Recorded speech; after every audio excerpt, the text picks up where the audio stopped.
All right. Hey, Okay, greetings, people. Okay, let me confess, I'm the reason why we are a few minutes late. I apologize. Queen Alicia was kind enough to call me. All right. So here we are, another episode of He Said, She Said. Another episode where man defeats woman. Another episode where we know we are right and the women are wrong. Okay, so today we are going to be discussing a very interesting topic. One of those topics that I think a lot of us can relate to, which is very simple. We're discussing, should you forgive your partner if they cheated on you before and they do it a second time? I mean, if you forgave them the first time and do it the second time. So, because I'm a gentleman, I'm going to ask Queen Alicia to start. all right. So, hi guys. So, would I forgive my partner if they cheated on me more than once? Nope. The answer is no. That's And pretty. That's yeah, pretty straightforward, though. and the reason why I say no is because it's not even about the cheating. I think the cheating is just a word. I think people have to look at the qualities in that person. For example, if somebody cheats on you, at that point they're lacking integrity. They're lacking disrespect. The respect is not there anymore. There's a lot of qualities that cause the cheating. So I think we need to take the word cheating out of the equation and just look at the person. But I mean, how do we take the word out, though? I mean, I get what you're saying. I understand what you're saying. Um, but I kind of think each situation is different. All right. First of all, people make mistakes. One. Okay. No. I get what you're saying, but a person can make a mistake more than once. Some people, it may take once or twice or even three times for them to learn. Okay, Mhm. for them to realize, all right, you know what? Let's say you're dating someone who has been single for several years before you guys hook up and you decide to be together.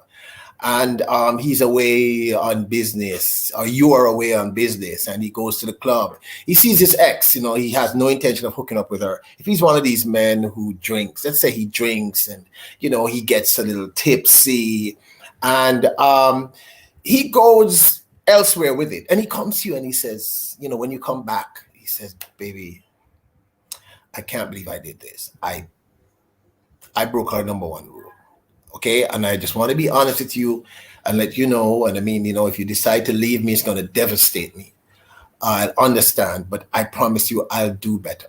Let's go to counseling or whatever. Um, I think instead of just a blanket no, it has to do with the person. I think it's okay. I think I've heard you use the term you're black and white, but most of us is shades of gray. Most of us is shades of gray. In most instances, I think most men and most women, we're gonna make mistakes. We are gonna mess up, right?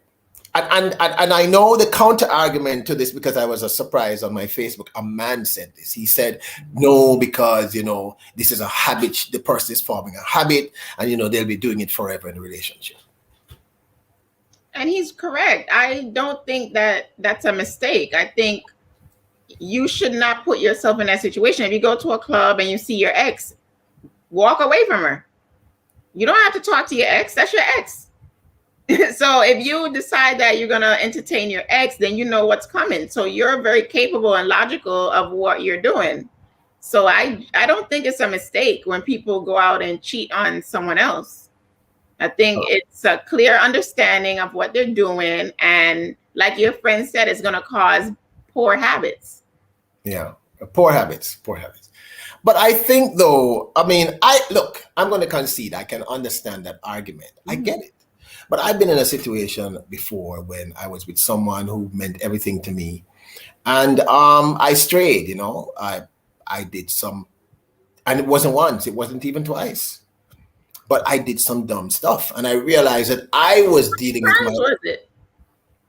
That's not relevant. I mean, it's not relevant. It is relevant. Well, I mean, it was really It wasn't once, it wasn't twice. So how many times? about 3 times. It was roughly 3 times. I mean, 3 times. And the truth is, I realized I was dealing with my own traumas from previous relationships, and when I would, and I think what was worse is that I didn't confess it. I would normally confess it, but I didn't want to lose this person. And when the person confronted me, at first I denied it, Mm-hmm. which is the stupid thing to do. But we went and we got counseling, and then I realized in that moment, I cannot lose this person. And I didn't, for the rest of that relationship, I didn't cheat. I just, I stayed home, I ensured that I dealt with my own personal issues. And what I'm saying is, I know that we like to be hard and fast. I mean, people like to say, look, you're wasting time. This person is a cheater, or this person is not a cheater. Mm-hmm. But I find that people don't just cheat. In most instances, there is something happening that has caused this, or is causing it repeatedly. It's either insecurity. And yes, I concede, ladies, that sometimes the man is just an a-hole. Okay, just one of those persons. But I think it's easy to say, hey, this is not going to work. All right, I'm not going to forgive you. But I don't think our feelings shut off as quickly. And I get your point. You go to a club, you see your ex, you should avoid your ex. But you are a nice person. You're respectful, and maybe you're dealing with other issues, traumas. And if the person says to you, look, Queen Alicia, I messed up. I know I need counseling. Before you leave me, let's, can we try counseling? I'll pay. And let's see if that works, because it worked for me, and I know other women and men that this has worked for. Are you still with that person today? I won't answer that question, but I mean, the point I'm making is, I mean, we worked at it. We tried. We did our best. And I mean, I did. Do you think maybe because you're not with that person today, that could have been the trigger? I mean, the person had their own issues. They had their own, when we went to counseling, we realized that we were both dealing with trauma from our previous relationship. And I think we often assume, I mean, look, people are not perfect, Alicia. People are not perfect. People are not perfect. People are not perfect. And I get I know what you're going to say. I'm gonna, beat you to the punch, because I know you're going to say, I already forgave you once. Why should I forgive you twice or 3 or 5 or 10 times? But sometimes a trauma or a habit or some kind of insecurity, it doesn't go away, like that. It takes some time before the person can. But what about Peter, if the person that caused the cheating work out that trauma by themselves? Okay, all right. I know that argument. And you know what? I agree with the argument. But if you guys have a great thing going, except for this particular problem, and he's willing or she is willing, because it's to be people. All right. Here's the thing that I didn't like about this topic, right? When I posted this to my Facebook, and I posted this today, everybody automatically assume that is the man that cheat. Like an automatic thing. I mean, I found this, first of all, I was personally insulted, because I think that's very sexist. It's sexism. All right. Women cheat. Y'all are just doing it better. We are dumb. We do dumb stuff. You cheat, and 40 years old. If a woman cheated on you twice, twice with the same person, what would you do? Okay, I've been in a relationship when she cheated 4 times. And what happened? With 3 different persons. And when I said, okay, I was going to leave, she said, let's try therapy. And in therapy, I learned a whole lot of stuff about her that I had I don't think she would have ever expressed it to me. She would have never said it to me. And it was hard. It was very hard dealing with that fact, because the ego, the male ego, is a terrible thing.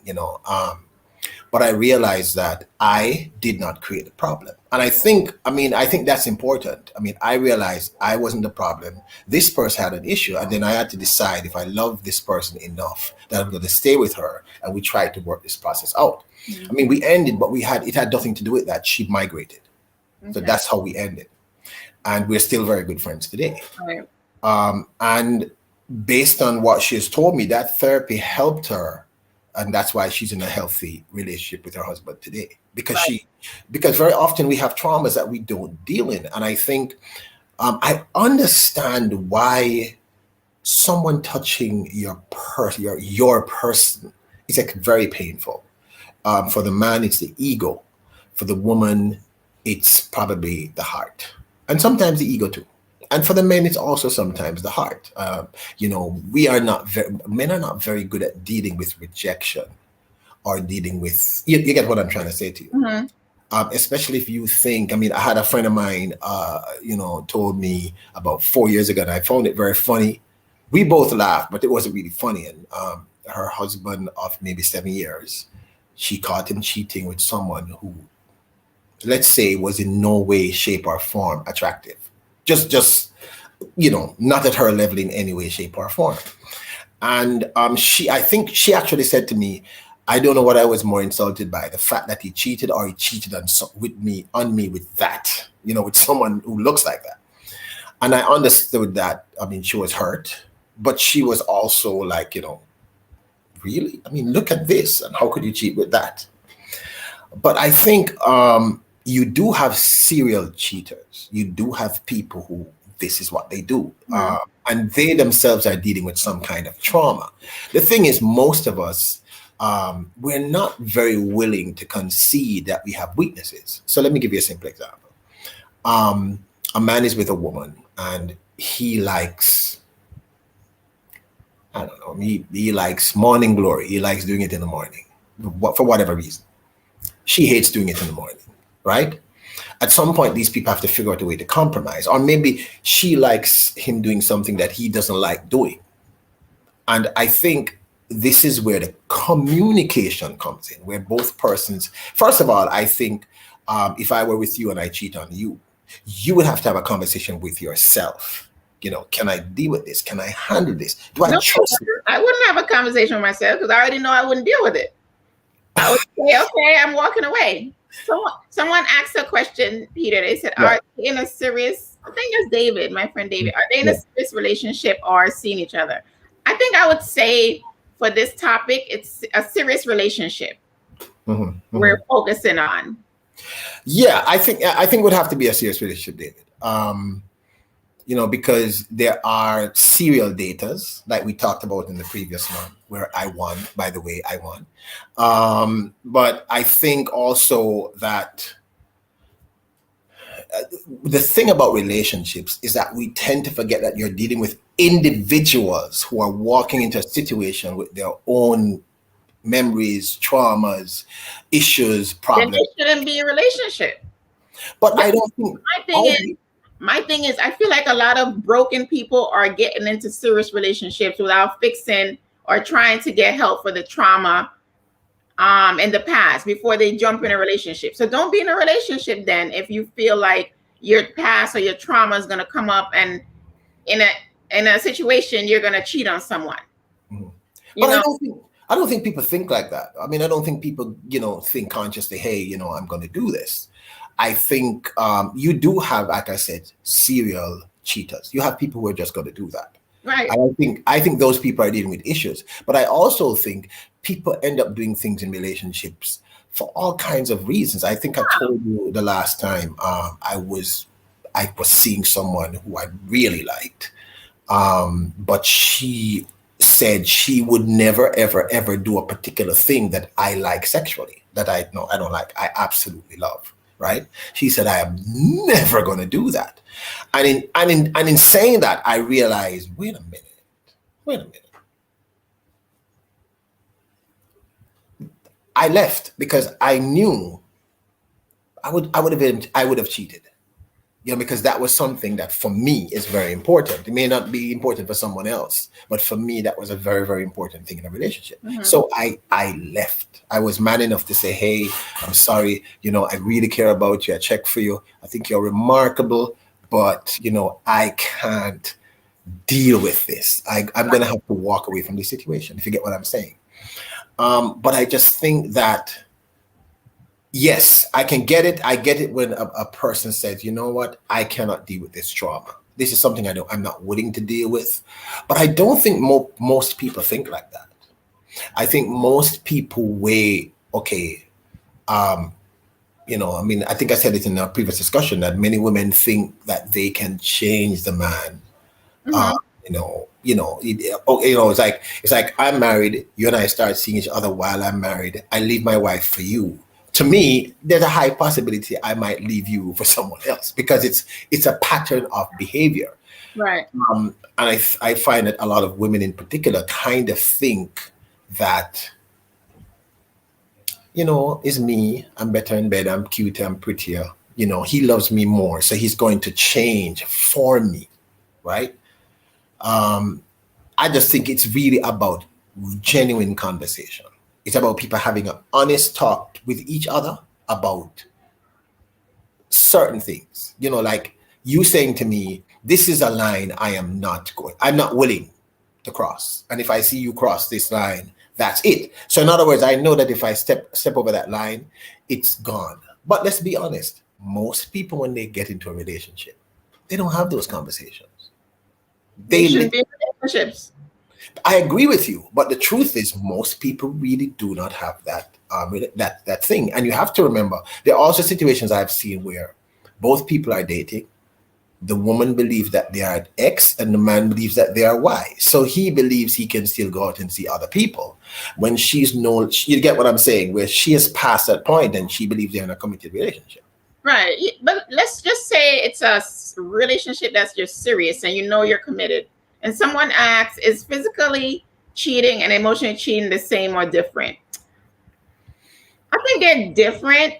You know, for me, I would be more hurt with physical cheating. Mm-hmm. Why? Because you're actually doing something, like you're in action. You come outside your house to go meet the person. Mm-hmm. You know, emotional cheating, it stays here. Right. It's not but I don't like the action. The action would be a problem for me. Now, emotional cheating, you can stop that behavior. Mm-hmm. And I mean, you can stop physical cheating as well, but when you're performing that act, it can cause like a lot of damage. Yeah. I mean, yes, agreed. I mean, for example, the person can get pregnant. Right. You know? Mm-hmm. Yeah. Or the person can contract the disease and bring it home, or that kind of stuff. And I concur and I agree with you. But I kind of also think, I mean, I was surprised that of your answer, because most women I know literally said to me, boy, Peter, the emotional thing, can't deal with it. You know what I'm saying? And I think, and you said at the beginning of our conversation, you said, has the person cheated with the same person? And I think you must have said that for a reason, because I think that's important to you. I have male brethren who let's say they are active. They're in a situation where they're committed, but they're active. And they will say to me, it's not cheating if I'm sleeping with different people and, I'm not emotionally connected to the person. It's just an act. So it's really about where the person sees themselves and us being honest in any relationship, like really being honest. And look at that. They don't classify sleeping with different people as cheating. Mm-hmm, mm-hmm. That's just terrible. So they get a pass because they're sleeping with different people. But you do have in their own head, they're giving themselves a pass. Oh, I didn't cheat on her because I don't care about the person. But yeah, you did. It's like, I feel like it's a manipulation to try to manipulate that woman's mind. Oh, I really didn't cheat because I don't care about her. It was just a bam, bam, hit and run. Like trying to minimize the cheating. I agree. I agree. And whenever men, I've had a few brethren who have used those excuses, and I tell them honestly, yo, that's a ridiculous excuse. I mean, that's not an excuse that I would even think of doing. But I find that I think for me, why I forgave that person was once I understood where she was mentally, why this had happened, what she had gone through, because this person had been molested from a very young age by close family members, male and female, because she was one of these persons who was very vulnerable. By the time she was 13, she looked like a grown woman, if you get what I'm saying. And I didn't know about this until we went to counseling. And I realized that, wait a minute, this really, because once the counselor explained it, that really messes up a person. Mhm. And we were able to struggle through that and get to the other end of the tunnel where, we were happy for several years until she had to go away. And at that time, I was a kid. I couldn't afford to, either travel or go with her. But I think but at the same time, I'm not going to lie to you. I did wonder, hey, is this going to happen every week, every other Right. week? Yeah. Thing, and it did mess with my psyche as a man, and it also messed with my ego, because I think I'm stacked. I mean, I'm good. I'm all right. I can do my work. I think that's what caused the breakup. No. Really, what caused the breakup was really she had to leave. She really had no option, no choice. Her parents were in New York, where you are. They filed, and she had to go. But what about you? You said that played with your psyche. What about like the trust? Yeah, I mean, there was a huge issue for me where the trust was concerned, and I think for at least 3-4 months it was very difficult on both of us. Very difficult. But here's the thing. Once I understood what was happening, because to me, knowledge is power. Once I understood that even some of my behavior triggered some of her behavior, right? I didn't blame myself, and the therapist didn't blame me. But I realized by behaving in a particular manner, it triggered her. It created these these nightmarish scenarios, and I understood. I realized, wait a minute, what I'm doing, this is wrong. So I stopped doing these things that triggered her, because again, I had no clue that I was triggering this person. What was something that you did that triggered her? If I, as an artist, I would go to do a show, and I would. She was very insecure and very jealous, so she couldn't come to a show, because at the end of the show, I'd be a lot of female fans. I'd be signing stuff. I'd be hugging them. I'd be taking pictures, and she couldn't handle that. But if I said to her, hey, I'm going to get home at 5 a.m., if I got home at 5:05, her brain was already going. Like, But you were just being yourself. I know this, but what we realized is once we had the conversation after she cheated 4 times within a 1-week period. And what happened is I was away working. And her psyche got, messed up, because she would call, and not all the time. My road manager would say, boy, I'm sorry, but he can't come to the phone. No, like he really can't come. And that made her crazy. Or she would call right before I stepped on her stage. See, in that situation, Peter, I feel like, you can't be yourself, because these things happened to her in the past, and she cheated on you because of these past issues, and that wasn't your fault. I feel like you're taking blame for her own actions. That happened to her in the past, and I get it. You go to therapy, and that's what you found out, but it's not your job to want to fix her. That's why I say a lot of people, they get in relationships and they come broken, and then that's when they start doing all the cheating, all the lies, all the this and the that, and then it trickles down into you start feeling guilty. Oh my gosh, did I do this to make that person cheat on me? Right. But the thing is, it worked. We worked through the problem. After that phase, it just never happened again. We survived. She was able to come to the shows, and she got it. She realized, wait a minute, these are just people who like my work, and they are expressing that they like my work. And yes, some of them are women, and some would get a little rowdy, but she got it. So was it because of the therapy? It was the therapy because she didn't realize that she had these problems. And the truth is, I also had my own issues dealing with because I had been in a very bad situation with someone who, let me not go into that. But I myself was dealing with stuff. And the thing is, we often don't realize that a lot of what we're doing is informed from previous events. Get me?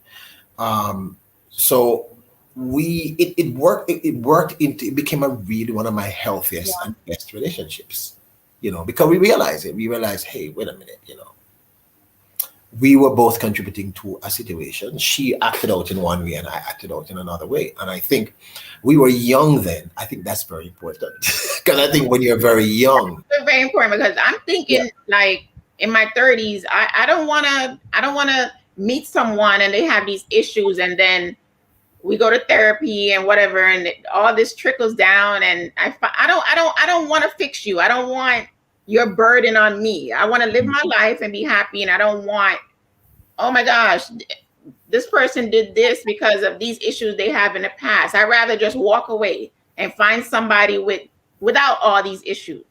But I kind of think though that anybody we wait a minute, NY2L says how rampant is some level of cheating in marriages? I believe it's a decision like choosing to eat right. Love is a risk. I agree 1,000%. But what I also think is when we walk into relationships, we often don't have those conversations because you said it, especially if we are younger. You know what I'm saying?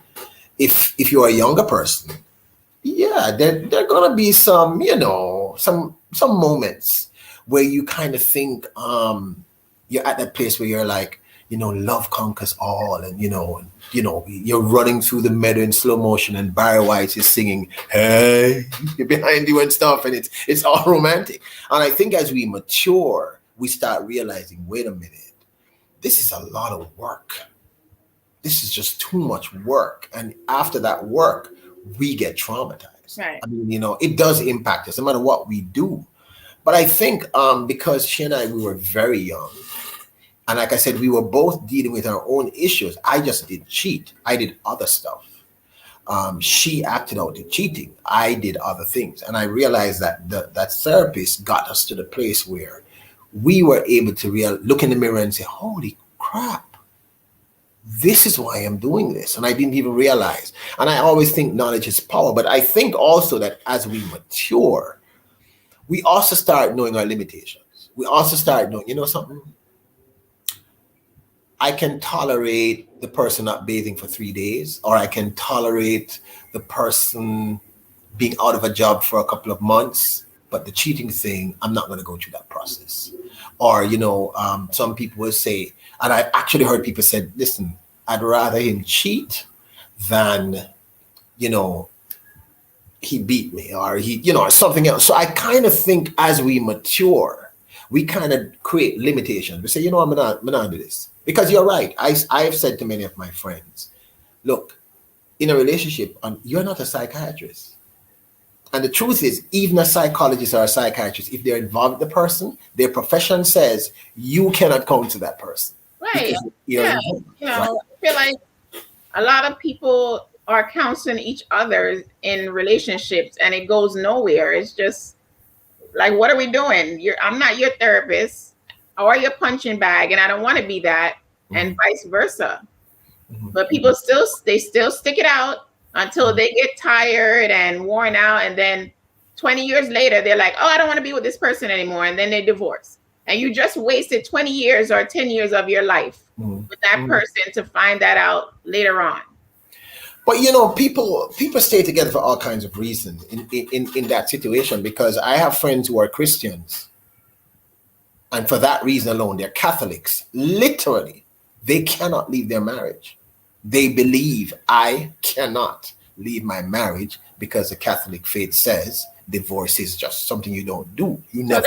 So they'd rather be unhappy and follow a religion in their faith. I mean, that's I've seen that.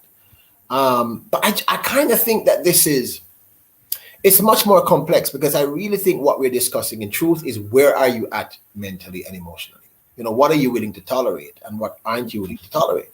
And the truth is, when we're in our teens or very early 20s, most of us, not everybody, we are romantics, and we, it's all about love songs are back again kind of stuff, But I think, again, as we mature, what you're saying is right. You start realizing, my dad used to say to me constantly, Jairus is so, my father used to say, son, the most precious commodity on earth, the single most precious commodity is time. You are never going to get that back. So whatever you are going to invest in, ensure that this is something that you are willing to invest in. And I think that goes for even relationships. But I still do think, Alicia, that each situation is purely dependent on those individuals in that situation. Yeah, I know, like if somebody cheated on me once, I know that's a deal breaker for me. I might, let's just say give that person a second chance. But you're not getting a third, a fourth, a fifth. I don't think so. Because I'm going to think, okay, I'm not good enough for you because you're cheating. I'm not going to think you have issues that you need to work out. The main thing I'm going to think is, okay, you're not in love with me anymore. You're not happy with me. That's why you did what you did. And I'm going to walk away from you. I'm not even going to say, let's go to therapy. It's just going to be, that's it. Because I guess because of where you are in your life and because of your own life experiences. So you realize that, okay, there are some things that you're just not going to do. But I do realize, I have to say that, seriously speaking, and I said it earlier, everybody I spoke about this topic assumed that the cheater was the man, right? Like, this was just an assumption, like, it's the man. And I kind of think that that's really an unfair statement, because women cheat. I've literally met, I've gone to functions, meeting an acquaintance's wife, and when he turns around, she grabs my ass. Literally. No joke. And I am like, because, this is what, you don't expect the woman to be doing this, because we have this pre-programming that is ridiculous. NY2L said it's never wasting time. Either you choose to take a risk or not take a risk. The only guarantee is having an artificial partner. It's wasted time for me if it doesn't, if it was traumatizing, right. That word, if the relationship was traumatizing, because even if a relationship sometimes is traumatizing, kids can come out of it, but I think it depends on where you are as a person. Some people might say, okay, it's never wasted time, but some people might say, I wasted my time with that person. Yeah. I think it all depends on you. What's wasted time for you? Yeah, I agree with that. And I kind of also think that the concept of a traumatizing relationship is kind of subjective, because I've seen situations where the man and woman dated, they leave mutually, and the woman says, oh my God, that was really traumatizing. And the man is like, boy, that was the greatest thing I've ever been in. And you're listening to both persons and you're saying, what? Because each person's memory of the situation is completely different. Yeah. In this instance, like I'm telling you about, I think the problem was she became someone she really wasn't to be with that person. You get what I'm saying? She suppressed her real personality over a 3-year period to stay in a relationship with a man who thought he was dating A, but he was really dating Y. So she, of course, for her, it was horrific, because she was being forced. She made a decision to be something and someone that she's not. And the truth is, a lot more people do that in relationships than, you would ask for, that you'd think. There's something I wanted to bring up and ask you, Alicia, because someone said I should say this. Someone asked me a day ago when we talked about this. She said there are relationships where the woman thinks, and I think these women are, if the man is not, they're like confrontational relationships. So even if the man is not cheating, they accuse him constantly of cheating. They you know what I'm saying? They they gas him, they gas the person. They want a situation where there's conflict and strife. Because I know I've dated at least 2 women who were kind of like that. They were always looking for an angle to argue with me about, even when there was not, like, even when things were perfect, they would find it, and both of them eventually would say, you know, let me see your phone. Let me look at your phone. I mean, who are you talking? Who's this person? And who was that person you were talking to? Or my friend called me and said. And I do know that there are situations where I have known men who are faithful a year, 2 years. They're with a woman who is same thing. I know you're cheating on me. Something is wrong. You know what the men eventually do after 2 years? What do? They cheat. Wait. Yeah. You know, they just get to the point where they can't stand this anymore. So is that because of the woman's insecurity? Well, that's what I'm saying in that sense. If that's your partner and the woman keeps asking you, let me see your phone, let me do this, let me do that. As a man, and I think we talked about this before, I think it's the man's job to turn to that woman and say, what is going on that you always think I'm cheating? But not enough men do this. And that's why women act the way they act, because men are not communicating. Or if you really love that person, you need to turn to them and say, what is going on? And men don't do that. And that's the problem. Because we're kind of, you know, you have to understand, we're kind of programmed to not do that. We're told, don't do that. That's not something you do. Yeah, but you should do that if you're in a relationship with someone and and you know that the person's insecurities coming out and they keep accusing you of cheating. You should turn to them and talk, you know, like that doesn't always work though. Because I again, there are situations that I can reference personally and close friends who, when they ask that question, they never get a straight answer. Yeah, but then Peter, from that answer, you know that, okay, this woman is crazy or whatever. But you have to have those open discussions. I agree, but some men may not leave because she's crazy, but the juju is really good.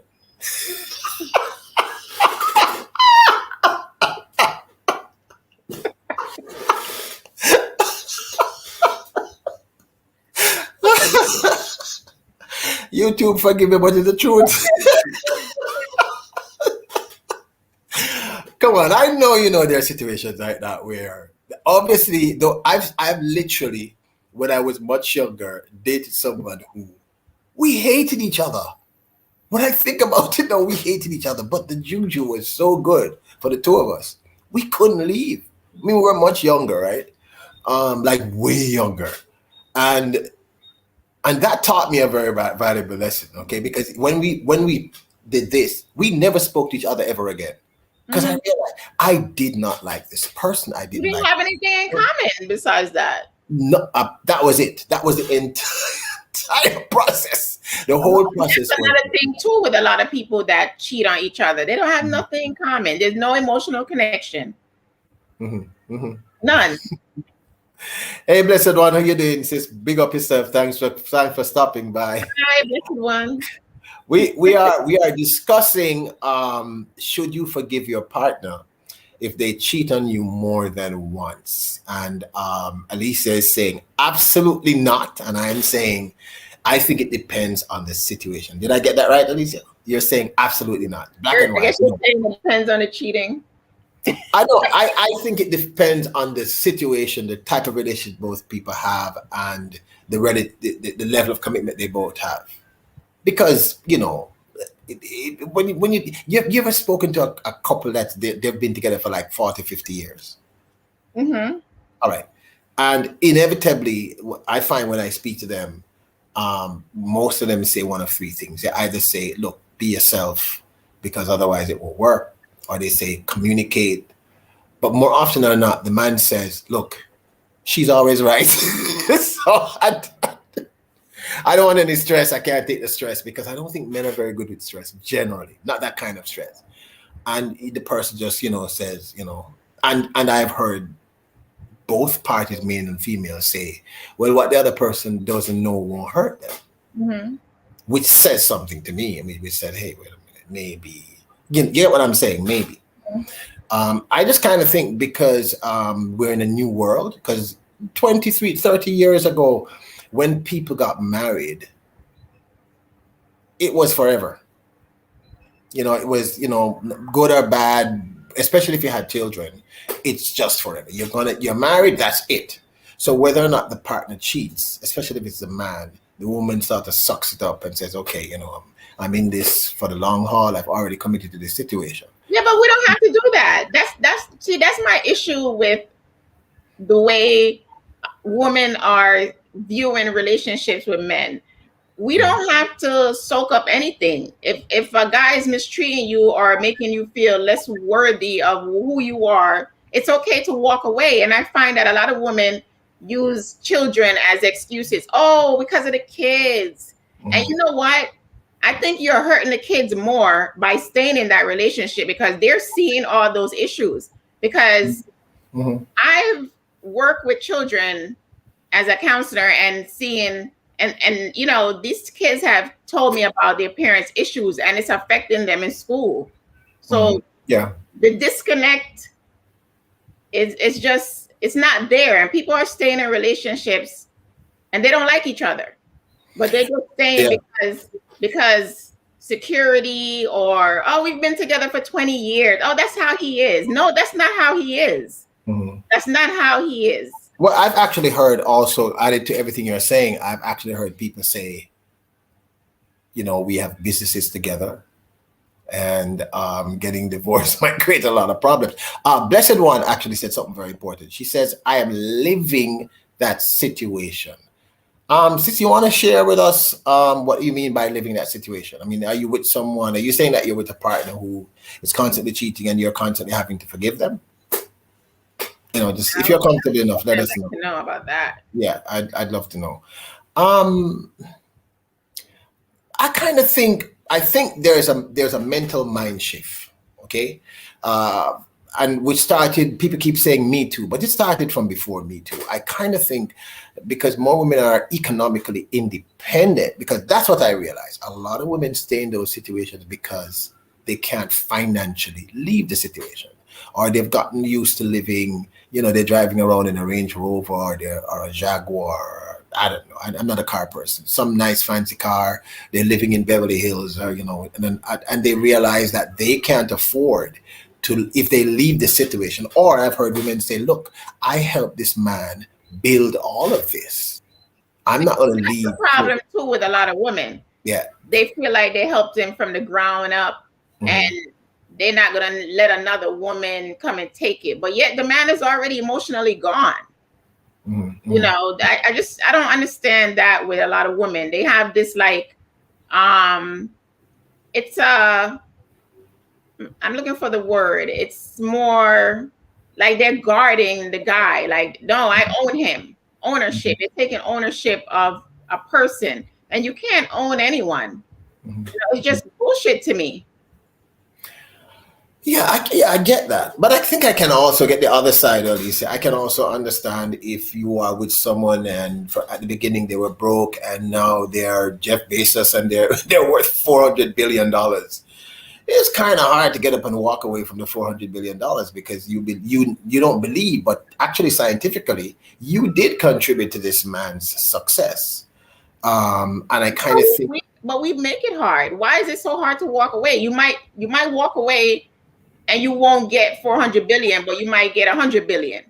I think it's just the greed in society that causes us to feel like if you walk away from a man who's hurting you, cheating on you, you're not going to get this. It's not really the situation. It's just people, how our mindsets are fixed. Yeah, that's actually a really good point. I do kind of think, though, that I think a lot of what's happening now is our women are liberating financially and educationally. And I think it's kind of created a different kind of paradigm. I think my father's generation and the generation before him and before him and before him, it was really just about whatever the man wanted, and the woman existed to please the man or to assist. She was always at his side or behind him, kind of stuff. And I think what's happening now is there are liberated women like yourself. I wouldn't even say liberated. I would say 21st century women, where you realize that, look, the emotional damage to myself, it's it's not worth it. It's not worth my staying in a situation. Yeah, yeah, that, Peter, that comes from years of me watching my mother, my father. My father is he was a cheater, all my life on my mother, and she put up with it, but she was very unhappy, and she still is very unhappy because of all that stress that he caused her. And now my father does not exist to my mother, and she's in her 60s, going on 70, and it's like, wow, you waited until you were up there in age to say, I don't want to be with this man anymore. I'm sure she's going to say it's because of you and her children, the rest of her children. And that's what I'm saying. It's a cop-out. It's a cop-out, because growing up, I didn't need my father. I did not need him. I had my mother. She was helping us. She was taking us to school. He didn't do anything for us, so it didn't really matter. Oh, so he was not involved emotionally. He was there, but he wasn't present. My mother was the one who was present. So I find that to be a cop-out when people use children as a way to stay connected. Well, there is one more thing that we have not looked at, and that is the fear of being alone. That's the fear of going out there and trying to find, because I think you said it in one of our previous he said she said, you said dating is hard. Today's world is hard because the rules seem to be changing constantly, and I can understand why people would like to stay with, look, human beings generally do not like change. Let's admit it, we don't like change. And I don't want to get into a political thing because I'm not a political creature, but some people didn't want to wear a mask because it's change and they just don't want change. And I think, but the thing is, why the earth is dynamic. The earth is a living thing and it's always changing. People and situations are always changing. So I kind of think a lot of the times we forgive that other person because it's the thing that we understand and the thing that we know. You get what I'm saying? Blessed One says, she said, I'm living in that situation. And then she said, the person was remorseful about the situation. We were married for over 25 years. So are you still married to the person? I noticed you said we were. Was that the thing that was a straw that broke the camel's back? She says, there's so much different reasons why one should or shouldn't stay. That is interesting. And that's what I'm saying. I think very, very often a lot of this, maybe your stance is because, as you shared with us, you lived through seeing your mom make a decision that you thought was not in her best interest. Yeah, I thought she should have made that decision a long time ago when I was in high school. And that's what I'm saying. If you pay attention to your children when they're seeing you go through stuff with your spouse, and they will tell you when they get older, why didn't you leave? Children are very honest and they feel it. You might think, oh, they don't know what's going on, but they do. They come to school, they tell the teachers, they tell the counselors, but they're afraid to tell you. And you're thinking, oh, I got to stay with him because of the kids. That's just bullshit to me. That kind of makes a lot of sense. But I think a lot of that is informed from, it's a generational thing. It's how maybe how she grew up. You get what I'm saying? Or how my mom grew up. I find it's a generational thing. And sometimes it's a Caribbean thing. Because, let's face it, a suburban housewife living in New Jersey or Long Island who lives in a 4-car home and, her husband is pulling down $300,000-400,000 US a year and she's making $100,000. Because of her situation, the option of opting out in terms of divorce, it's an easier process because in terms of your society, it's almost accepted. People get married in America 2, 3, 4 times. In Jamaica, people very rarely get married. The few people who do that are going to be people who are what we call uptown in Jamaica, the people who are very well off and highly educated. So I think it might, some of it may be, cultural. So your mother is Caribbean. It was very cultural with my mother, and she wanted, she wanted that picket fence life, and what she thought was good. Because sometimes it's all in your head. With a lot of women, you think that that's right, but you really can do better off without the person. But in the moment, I find that your vision is clouded. Right. I think, this is my kid's father. I need that person, or yada yada. But I totally understood where my mother was coming from. But I'm just now seeing her take control of her life, and she's like almost 70. And is she happier? Is she happier now? No, she's not. Not happier. She's not. But at least she's being who she is. She's being who she is. Right.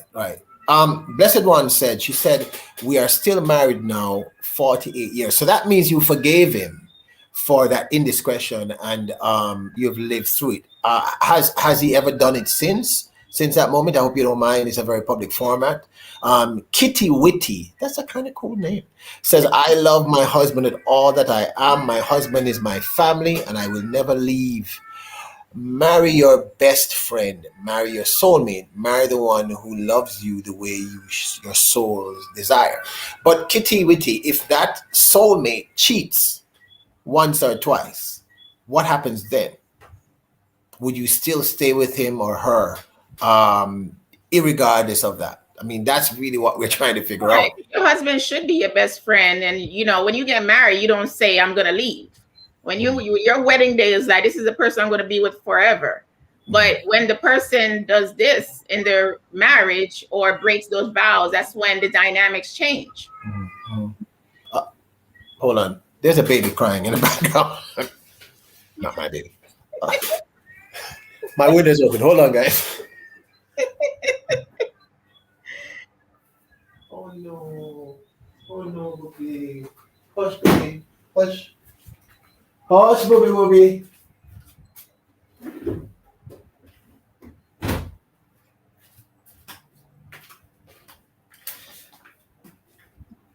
Yeah, I love babies, okay? I have this thing. The minute I hear a baby cry, I just want to run over there. So Blessed One said, a child came along by the time I found out. Wow. How was that? See, I couldn't deal with that. I know my temperament, and I know a lot of people think that you have to experience a situation to know what you would and wouldn't put up with. That's not true. I know certain things that I am not going to put up with, and I don't have to walk in somebody's shoes to know that, to be, oh, okay, you got to walk in my shoes. A lot of women say this. You got to be, like these reality stars. They're like, if you don't walk in my shoes, you don't know how to deal with the situation. That is totally untrue. You can empathize from a distance. Well, again, I think a lot of this is, we're discussing generational changes and how we perceive things and how we look at things. But then I wonder sometimes if it's really still generational changes, because I do meet a lot of first world, 21st century women who remain in those situations, who say, I can't find anyone better, or, that's just their flaw and I can live with it. And I meet men in this who far less men, of course, but I do know one and two men who have been in that situation, and they've said, no, this is what I'm used to. I'm comfortable with this. I can't, because as I said, I think the fear, if you're 17, 18, 19, 20, 21, 22, 23, maybe 30, up to 35, you will be more willing to say, yo, I'm out. I'm out. But I think once you hit like 40s, mid 40s, 50s, 60s, 70s, I think a lot of people just say, that's who the person is, and I can't be bothered. Because the idea of going out there and finding someone new becomes almost petrifying. It's almost terrifying. So you kind of stick with the evil. You know that old saying, stick with the evil, So then you let the person find you. You don't go out there looking for anyone. You let the person who's right for you find you. But how many people though over 35 still believe that? I kind of think a lot of people. I think that's the misconception with people being at a certain age and thinking that they won't find anyone. Right. You just got to live your life. By living your life, you're going to find that right person. Just don't overthink. Don't think about it too hard. Just live your life and be happy, because what's the point of being 60 something or 70 living with someone that you hate? Yeah, that's, yeah, I think that's detrimental. that's terrible. That's a very, very terrible situation for people to be in. That's, yeah, yeah. But again, we're talking about cultural norms and generational norms, because I really do think, as I said, I have friends who are Christians, and they've told me point blank, I cannot leave my husband, although he's an a-hole. I cannot leave him because I made a commitment before God and man and that kind of stuff. And I would say, yo, but you are clearly horrifically unhappy. You are unhappy. And I personally, I would not want to be with someone. I think I would be devastated if the person I'm with now, 20 years from now, says to me, I hated you every moment we were together. I mean, I would be devastated. I would be like, why would you have done that to yourself and to me? You know what I'm saying? That made no sense. Yeah, like what you just said, Peter. That's one of the heartbreaking things in society, the word cultural norms. Mhm. That's what's killing a lot of people inside. They feel like, oh, because society says I have to do this, or my religious beliefs say I have to be like this, so I'm going to put up with this. Yeah. Instead of making your own decision based on how you really feel. Yeah. And I think a lot of us have years of, you know, I think a lot, I have a theory, and I think you've heard me express this several times, that I think a lot of us as human beings, I think the vast majority of human beings are self-loathing. You know, we have very low self-esteem, and we grew up thinking, you know what, I'm not good enough to get any better than where I'm at. So, the term, you settle. You know, and I'm sorry, but I was gonna say that, but it slipped my mind about women who, you let men continue to cheat on you. Does it have something to do with self-worth? I kind of think so. I kind of think so, because I realize that there are patterns. I realize that a lot of men, I don't know if, and I know women also do that. I've met and heard of women who do this, but it seems more often men do it, where they continue that history of, because I think, and I mean, you're a woman, so you can tell me if I'm wrong, and I don't want to overstep my place, but I think our women are put under horrific stress in our society. Mhm. So our women are, they're supposed to be saintly and sweet and virginal until they get married. Right. But at the same time, they're supposed to be amazing doing whoopee, if you know what I'm saying. They're supposed to be smart and beautiful and take care of the baby and clean. And I mean, like, no human being can do all of these things. It's simply not possible. And I also think in terms of how our women look, certainly Caucasian culture has told our women that if you don't look a particular way, you're going to have particular problems. And I don't think that is healthy in any way. And I think a lot of women go through a lot of self-loathing, but men also self-loathe, because we are told when you're 20, you should be a millionaire. How many people can actually do that? Right. Or if you're West Indian, and I'm going to say this, you should have a 12-inch. You know what I'm saying? That must be a part of the thing. And I mean, and that for a man is a big deal, especially a man of African descent. So I think all these traumas, we walk into situations pretending to often to be what we're not, and trying to be often what we're not. And I think some men are smart enough to manipulate this in a woman. They put her down. They don't give her compliments enough. They don't tell her she's beautiful. And these things, I think, mess with a woman, especially if she's like over 35. Because I kind of found, speaking to some women, that they kind of believe that if I'm 35, it's like my life is over. And I'm like, what are you talking about? Yeah. You're just beginning to get really beautiful. You're just beginning to hit, your prime. You're nowhere near your prime. But you see, if we live in a culture that tells our women, young is everything. Young is everything. You must have big, and you must have a big, and you must have a tight, and this is insane, because what we're doing is we are damaging our women. and we're creating real problems. So of course, if she gets into a situation where she's with a Prince Charming, and I told my daughters, I say, yo, there is no Prince Charming. And the closest thing to a Prince Charming in your life is daddy. I'm about the closest thing, right? Ain't nobody coming to save you. You got to save yourself. I tell them my job is to create two girls who don't need me. They don't need anyone. They can survive. But we kind of put our women in these weird situations. And I think if a man is smart enough, he will exploit it. He will, I think it's one thing if I hate you, but if I spend 20 years telling you you don't look good, the damage I've done to you in that 20 years, it would have been better if I'd beaten you half to death. Literally. Right. Because, and I think a lot of women stay there. I mean, I've literally had situations, and I'm not exaggerating, people. I have literally had, I'm Rastafarian, so I reference every man as a king and every woman as a queen. That's just simply who I am. I believe in reinforcing people. I don't care what your ethnicity is. Even if you're not of African descent, you're a king and you're a queen. And I have actually said to women, you're a queen, and they're like, no, I'm not. I'm like, of course you are. Why wouldn't you be?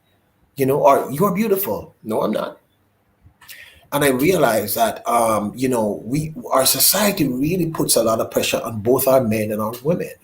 And they're unrealistic. So when people walk into these relationships, you kind of said it earlier, if the woman believes she has found her Prince Charming, even if he abuses her emotionally, and if he abuses her by, he cheats consistently and never stops, then she kind of thinks, you know what? I'll tolerate this because I won't be able to get any man as good as him. He's tall, he's handsome, he has money, he can take me everywhere, And I kind of think we have kind of created generations of persons who are emotionally crippled. And that's why we settle, but I'm not going to find anything better than this, so I'll just take one. I know exactly what I'm in. So I do think men sometimes, and I don't know if we're doing it consciously or unconsciously, but they do sometimes manipulate. Because if you can get a woman's headspace there, then yeah, if you're cheating, her mindset will be, and I've heard women say this, well, at least he comes home. What? Okay, so Blessed One says, I've forgiven, and my religious beliefs has helped me to be happy and at peace. I don't hate him. He don't express any hatred to me. He's been kind to our daughter and granddaughter. And Kitty Witty says, my husband will make mistakes because he's human, and I will never leave him. My husband will answer to God. That's pretty cool. What kind of mistakes? Yeah. What's the mistakes that he makes? Mm-hmm.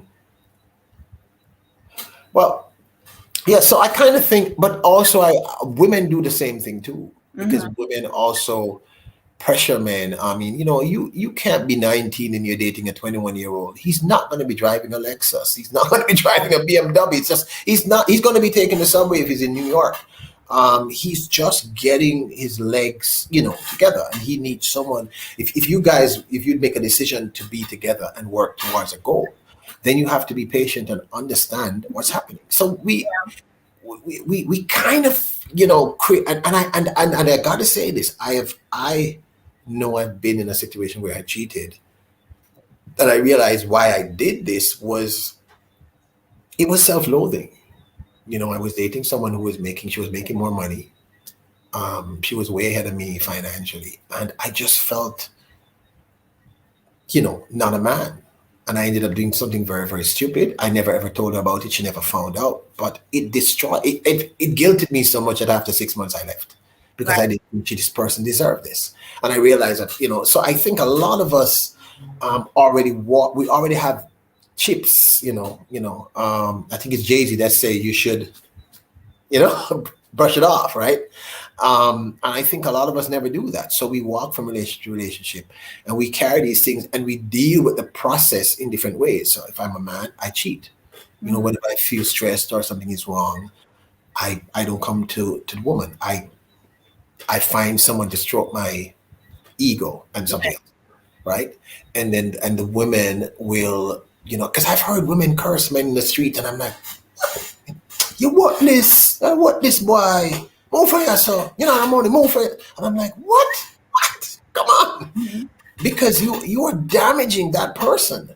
My thing is, if you have a husband or you're with someone and they cheat on you in a relationship and you're still happy, kudos to you. That's fine. I'm just saying what I wouldn't put up with. But if that person continues to make you happy and they keep cheating, be happy. Don't complain about him cheating on you. Because there's women who they're still with the guy or unhappy. So why are you complaining about what he's doing? You're telling your girlfriends, you're posting on social media, but yet you're happy. And what I'm saying is be happy, but stop complaining about what he's doing. If you're so happy. Yeah. I kind of think we're kind of saying the same thing, but from different angles, because I really think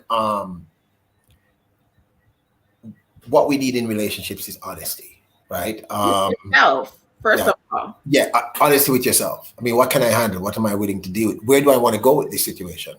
And I really think when we are younger, we don't think like that. We kind of think like, I'm in love. Oh my gosh, it's the world. And, with love, we can conquer everything. But I find as you get more mature, I remember someone telling me, I don't remember if it was my dad or my mom, but one of my parents said, it was my mom. She said a woman in her teens, she's looking for the guy who's cute and, and he's sweet and he's loving. In her early 20s, she's looking for the guy he's okay, but he's a decent job. A woman in her 30s is like, he better have a job. And he better have a good job, or this is just wasting my time. And a woman in her 40s is like, yo, I don't want no broke ass individual, right? I'm not going to take that stress, because I think what's happening is that as you mature, the things that are important to you, they change. Right. Your values change, and you start realizing, it's one thing. It's like I have a very close friend who is in his late 40s. He's a little older than him, and he just, and I'm like, yo, how are you doing this? And then I have an acquaintance who is in his 70s, who's even worse. And they said to me, you're a one burner. If you all don't understand what a one burner means in Jamaica, one burner means you have one woman, or if you're a girl, you have one man, and you're just with that one person. So you're a one burner, right? Mm-hmm. And I'm saying to him, yo, when you go home, don't you ever get lonely? I mean, like, you're like 70 odd, and you're talking to these 18, 19. I'm nowhere near that, and I cannot even relate to somebody 25. I'm not even kidding. So I'm like, how are you doing this? But I just realized that what's important to that person told me point blank. The person said, if he's dating someone, once she gets to 21, he gets rid of her.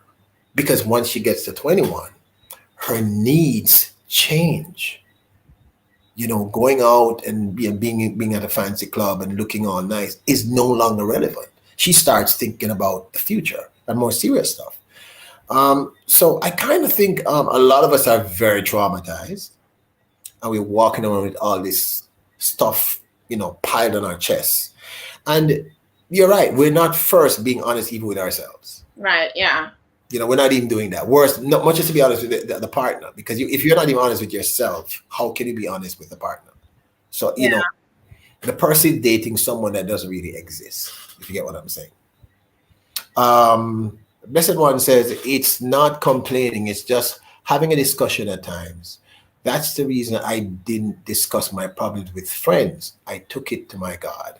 I think she's referencing what you were saying about, yeah.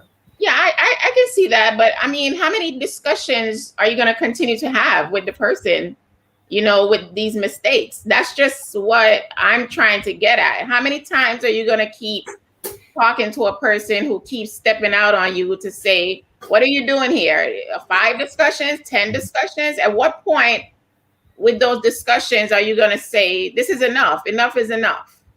I get that. I get that. That makes a lot of sense.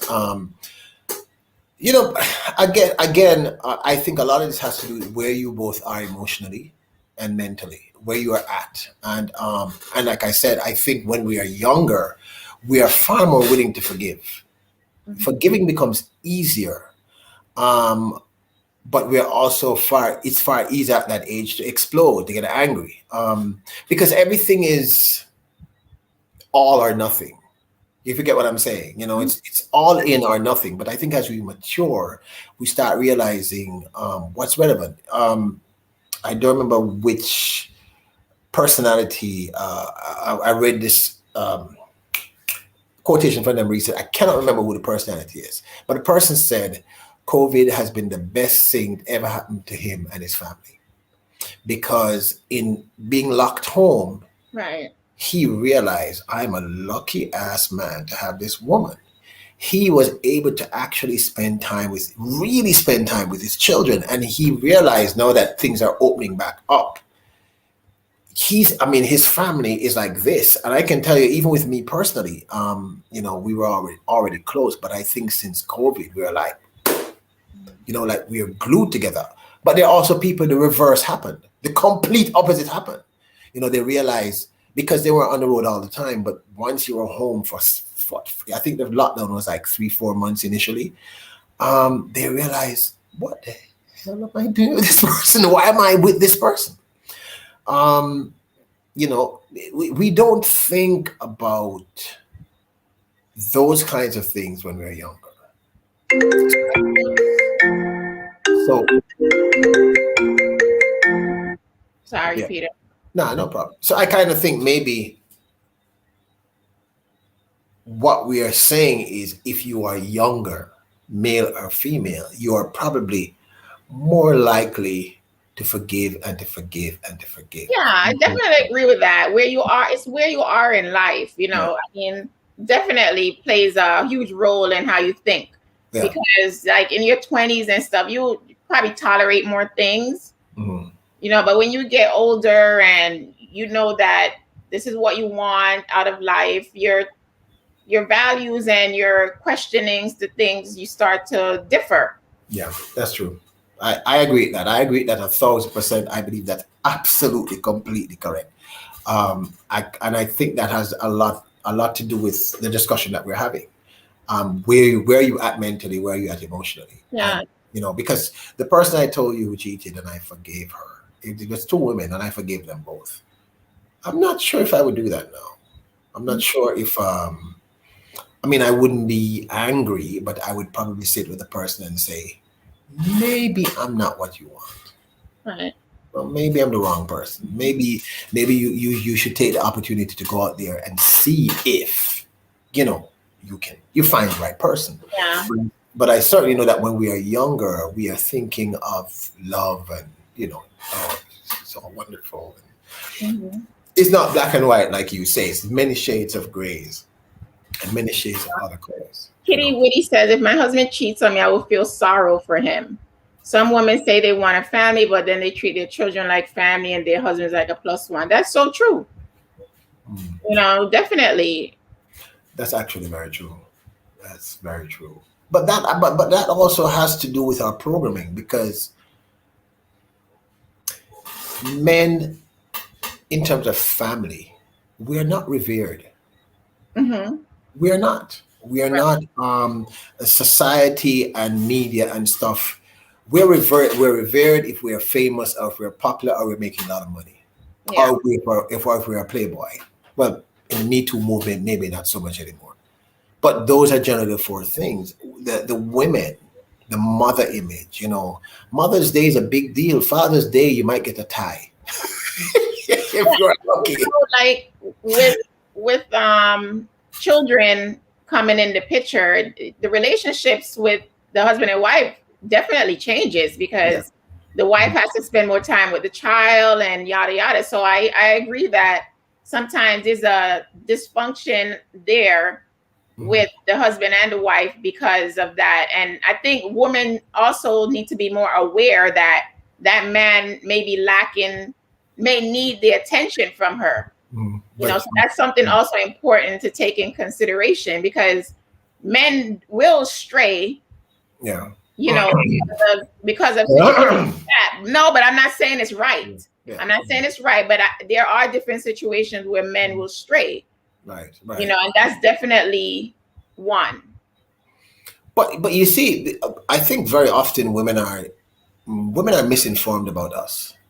Women, for instance, when I speak, like when I was talking to a couple of my female friends, good friends, about this, they were saying, well, men are not generally emotionally available, and for a man, cheating is easy because there's no emotion involved. And I think that's one of those myths that people start believing it's true. I think let me be honest, I think we are far more emotional than any woman. I think women learn to deal with their emotions from an early point. Mm-hmm. I think that's one of the reasons why more men kill the woman who leaves them than women killing the men who leaves. Right.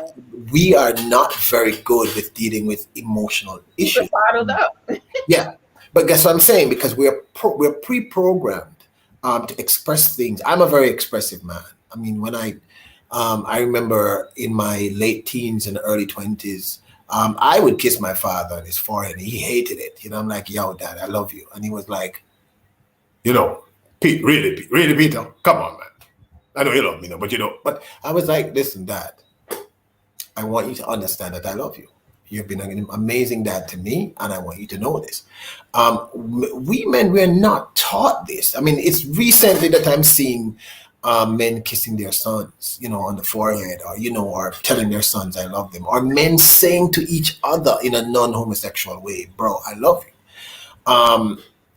Men we are very emotional creatures, and I think because women are taught that we are not emotional, in the relationships, what starts happening is this.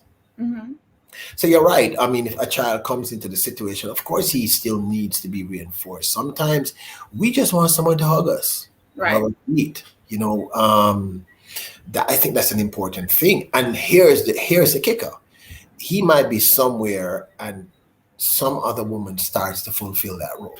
It's like he'll call her and she listens. They might be at work and they hang out together, and because his wife is busy dealing with the child or the children, and this thing happens, the divide happens. So men don't only cheat because we're like wild animals and we can't control ourselves. Very often there's an emotional element to it. There's something missing or lacking. It doesn't justify the cheating. Right. It doesn't make it better. You just gotta talk to yourself when you go out. But yeah, I mean, I agree. But you can fall into a situation without. Yeah, I know. Those situations can happen. I definitely agree with that. But because of knowing that, you gotta really be strong. Yeah, that's true. And if there's a situation that you like, but I also would like our women to understand that if your male partner, he has feelings. Yeah. I mean, the same way, I mean, I think he needs to hear her say, baby, you look good. You're looking good. You're fine. You look sexy.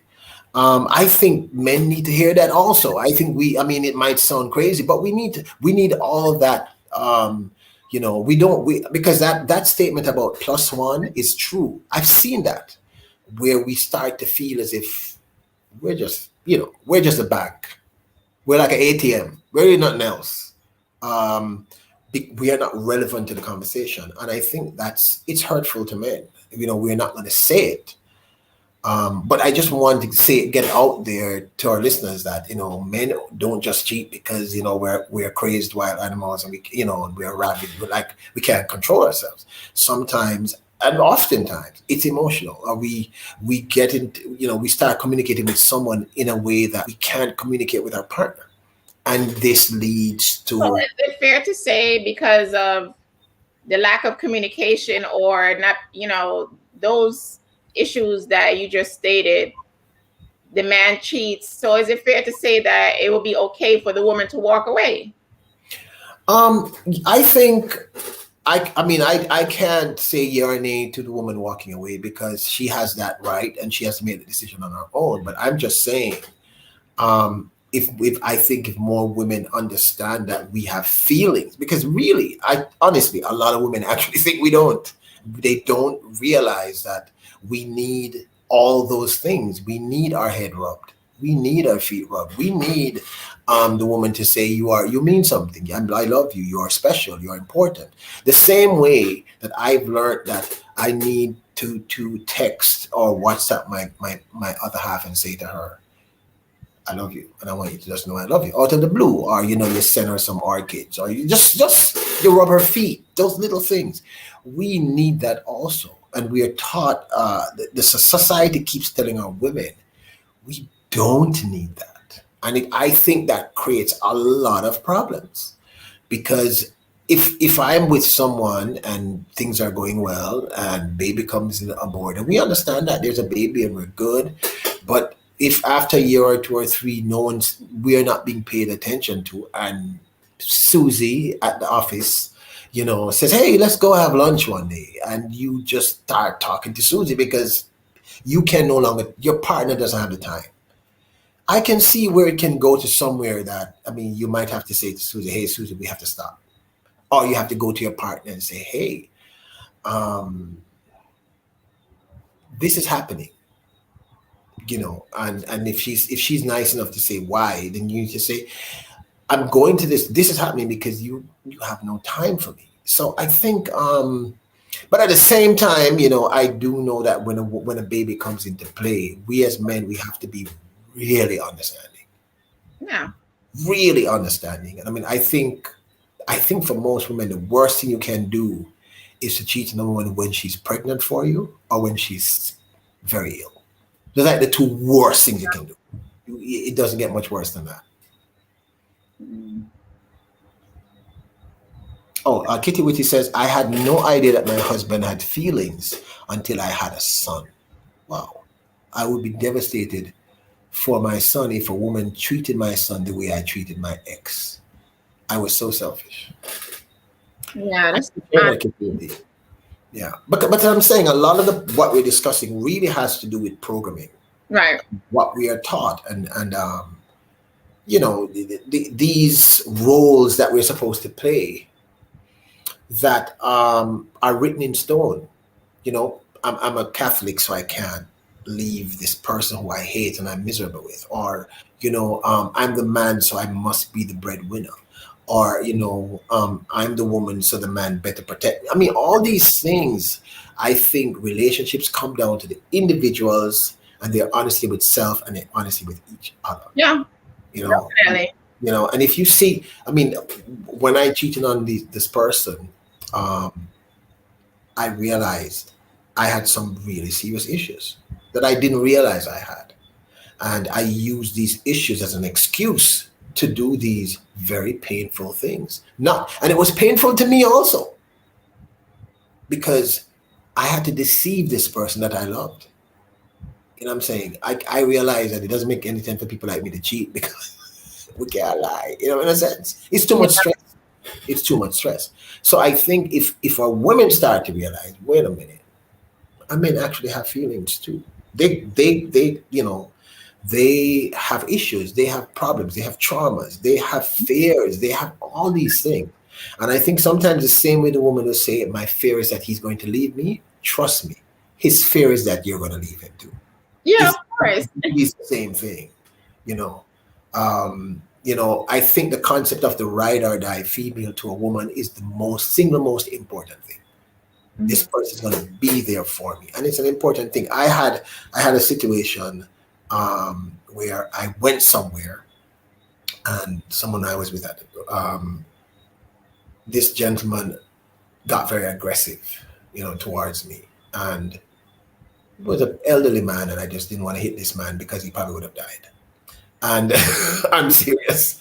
And he was getting really, aggressive. And I was sort of standing there laughing and saying, Lord, please don't let me hit this man because I'm not going to prison. And I'm a big man, but I bench press 320 pounds. I ain't weak. and this man looked really frail, and I don't mean like kung fu frail, like genuinely frail. And he came up into my face, and she, with her little self, jumped between the two of us and said, "Do not come near my man." And I was like,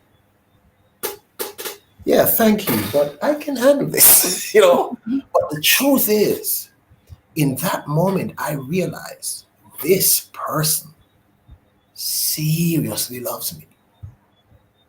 This person was willing to put themselves in harm's way. You don't get you, and that's about as much love as a human being can give you. Mm-hmm. And I realized at that moment, wait a minute, I never cheat on this person. Where am I going to find this again? So it's I kind of think what really. So you don't realize that until like a situation comes up. When you're first getting with the person, that realization of I'm not gonna try to cheat on this person doesn't come to mind then. Oh, it does come to mind, but that situation certainly cemented it. That situation made me realize, it. yeah, it made me realize this was truly ride or die. This person was not going anywhere, and that kind of love and loyalty. As you mature, you realize that's a very rare thing. It's not as available as we'd like to think. And I, in that moment, I laughed and I wanted to cry because I realized, I mean, she's a tiny little person. I mean, I literally, but I realized the commitment of this person. And sometimes we don't even understand where our partner is emotionally. We don't get it. Because I think, again, society tells us that there's certain things that those things symbolize love. Right. I have a very close brethren whose wife has said to me, he never says he loves me. And when I said to him, yo, I said, Peter, but I'm sure I love her. I must say, listen, my father used to say to me, God rest that his soul. My dad used to say to me, people, he used to say, justice must be done, but it must also appear to be done. It must be visible. And sometimes doing it is important, but sometimes people want to hear it also. They want to actually hear it. You get what I'm saying? But again, this comes from where you're from in because this brethren of mine, I knew his dad. His dad wasn't the I love you guy. His dad was not. His dad was, I mean, up until his deathbed, dying, he said, X, make sure you take care of your wife and your mother, right? And listen to what I told you.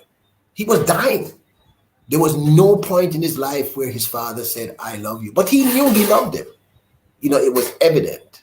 But I think, you implied something early in the conversation, which is, I think couples need to continuously communicate.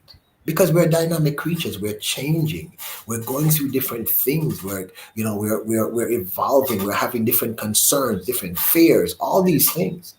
Couples need to communicate, and not just at the beginning, but all through. All the time. All the time. Yeah. We're not taught to do that.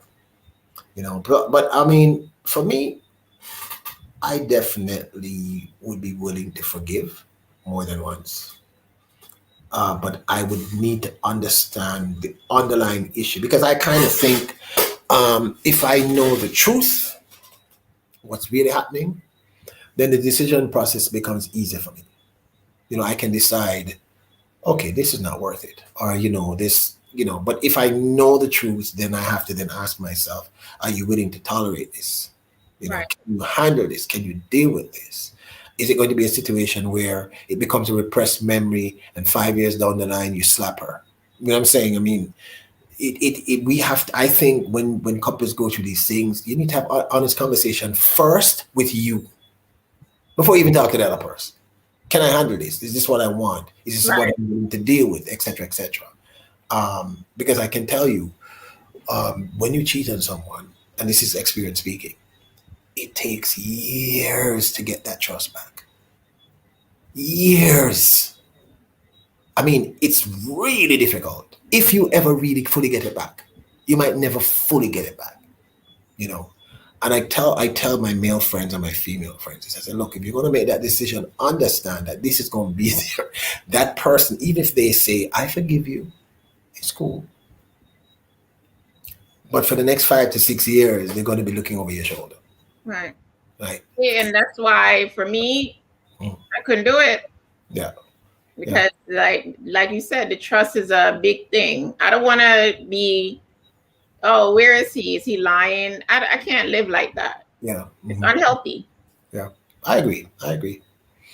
All right, people. This has been He Said, She Said, a little more somber this time. I kind of think no one won. I kind of think we're kind of saying the right thing. For me, I think for me, it's really about that couple and where they're at and how honest they are to each other. Mm-hmm. I want to big up Blessed One and Kitty Witty and everyone else who stayed with us throughout the afternoon into the evening. And I am going to turn it over to the esteemed, the beautiful, and super intelligent Alicia.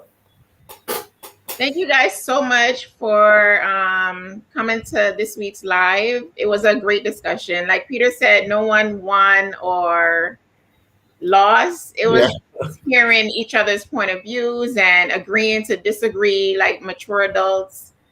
Yeah, it was awesome. And I thank you guys so much for coming through. All right. And if you have not already, please hit Alicia's subscribe button. Please hit that button. If you enjoy this, please give it a like. The algorithm likes the like, and I absolutely check out her content. She's got great content. She has these amazing vlogs, travel vlogs, clothing, makeup. People, even me, watch it. I don't know about clothing, but the stuff is really entertaining and I really like it. So if you have not yet, please hit her subscribe button and hit that notification bell so you know when she's gonna drop another awesome. Right. Yeah. So thank you guys. Next week we're going to be doing this again. He Said, She Said, next Thursday on my channel, which is Peter Lloyd World. Come check me out. Like I said, I think this is what, our third or our fourth? This is our fourth. Our fourth. Yeah. And the one draw, I think I won one and you won two. I mean, that's what I think. I think I won at least. I think the first one I'll give you the first one. What? I was new to the live, so I'll give you the first one. And now I do my homework for the lives. I do research. I realize you're doing that. I realize that you're doing that. So join us next Thursday, 6 p.m. Jamaican time, 7 p.m. Eastern, or 5 p.m. Pacific for another rousing discussion of He Said, She Said, man versus woman.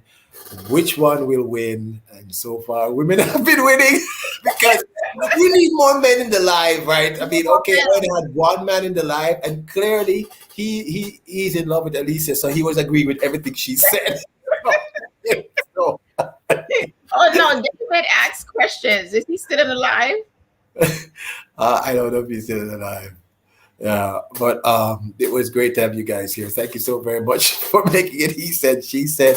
See you next week, Thursday, same time. We love you guys. You guys are, and again, go follow Viva Color. Please follow her. Hit that notification bell. All right, guys. Love all of you. See you guys soon. Bye, guys.